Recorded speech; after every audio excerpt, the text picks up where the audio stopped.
ایک بار حضرت داؤد علیہ السلام کی صحبت میں ایک نوجوان رہتا تھا. ملک الموت نے حضرت داؤد علیہ السلام کو خبر دی کہ یہ بندہ 3 دن بعد مر جائے. داؤد علیہ السلام غمگین ہو گئے. 3 دن ہو گئے تو وہ نوجوان پھر آیا آپ کی خدمت میں. آپ نے اس کو زندہ سلامت دیکھا. کئی دن گزر گئے, وہ بندہ ٹھیک ہی ہوتا تھا. ملک الموت کچھ دنوں بعد آئے تو آپ نے کہا آپ نے تو کہا تھا کہ 3 دن بعد اس کا انتقال ہو جائے گا, آپ روح قبض کر لیں گے, تو یہ تو ٹھیک ہے. فرمایا ہوا یہی تھا, 3 دن بعد اس کا ٹائم تھا روح قبض کرنے کا, مگر جس دن اس کی موت ہونی تھی, مجھے روح قبض کرنے پہنچنا تھا, اس سے 1 دن پہلے ایک فقیر جو ہے ایک سائل شخص کے پاس آیا اور اس نے اس کو 20 درہم اللہ کی راہ میں صدقہ دے دیا.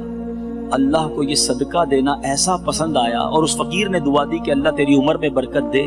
اللہ تعالیٰ نے ہر درہم کے بدلے اس کی عمر میں 1 سال کا اضافہ فرما دیا. اب یہ مزید 20 سال زندہ رہے گا. صدقہ عمر کو بڑھاتا ہے, صدقہ بری موت کو دفع کرتا ہے. حدیث پاک کے الفاظ ہیں, صدقہ جو ہے وہ بری موت کو دور کرتا ہے, رزق میں برکت لاتا ہے, عمر کو بڑھاتا ہے, بے شمار پریشانیوں کو دور کرتا ہے, بلاؤں کو دور کرتا ہے. تو آپ سے جتنا ہو سکے دیکھو گن گن کر خرچ نہ کیا کریں. کچھ لوگ کہتے ہیں یار ہم نے زکوٰۃ پوری دے دی, ہم نے تو حساب کمپلیٹ کر دیا. ارے آپ نے کمپلیٹ کر دیا, سامنے اگر اور نیکی کا کام آ گیا کر دو. کیوں؟ روایتوں کا مفہوم ہے کہ اے ابن آدم خرچ کیا کرو, تم خرچ کرو گے تو تم پر بھی خرچ کیا جائے گا, تم جتنا بانٹو گے اللہ اور عطا فرمائے گا. اب دیکھو قرآن پاک میں اللہ تعالیٰ نے صدقہ دینے والوں کو, زکوٰۃ دینے والوں کو کیا پیارے انداز میں سمجھایا. قرآن مجید سورہ بقرہ میں اللہ ارشاد فرماتا ہے من ذا الذی یقرض اللہ قرضا حسنا فیضاعفہ لہ اضعافا کثیرا. ترجمہ کنز ایمان, ہے کوئی جو اللہ کو قرض حسن دے تو اللہ اس کے لیے بہت گنا بڑھا دے. بڑی عجیب بات ہے, اللہ نے قرض مانگا.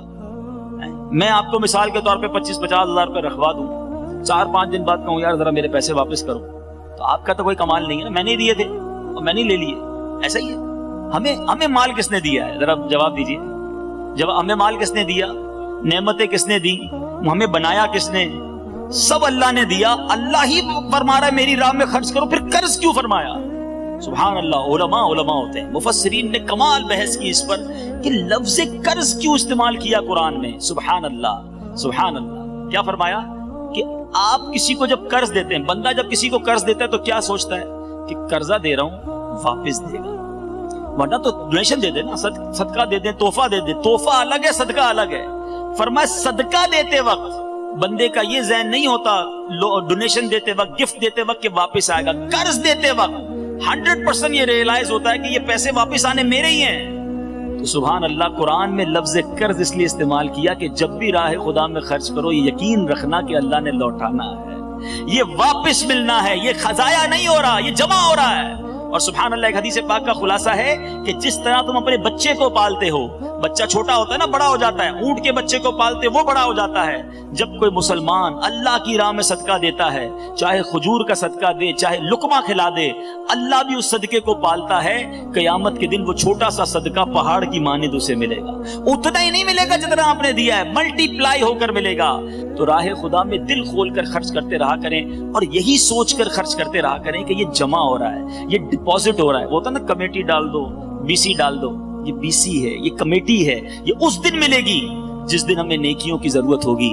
ایک حدیث قدسی ہے, اللہ فرماتا ہے اے ابن آدم اپنا مال میرے پاس جمع کروا دے. سنیے گا, بڑی انشورنس کمپنیوں کی اسکیمیں سنی ہے نا, آؤ میں آپ کو سناتا ہوں. حدیث قدسی ہے اے ابن آدم اپنا مال میرے پاس جمع کروا دے, نہ جلے گا, نہ ڈوبے گا, نہ کم ہوگا.